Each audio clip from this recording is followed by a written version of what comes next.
Marami sa lalaki iniisip na kapag binigyan mo ng sobrang atensyon or oras yung babae, eh mas magugustuhan ka niya or mas ma-attract siya sa'yo. Pero paano kung sabihin ko sa'yo that it will only do the exact opposite? Kasi it puts you in the position of chasing her and being needy for her validation and approval.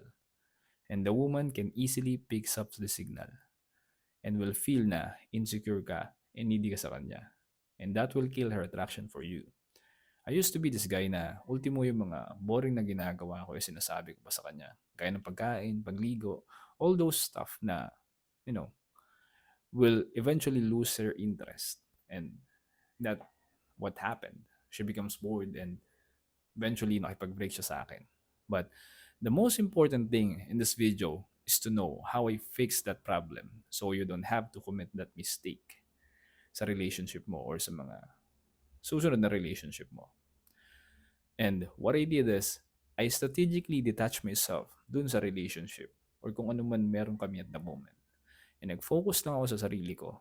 And make this rule to myself, especially sa umpisa ng relationship or attraction phase, na I will only communicate with her if I want to plan a date or kung gusto kong makipagkita sa kanya.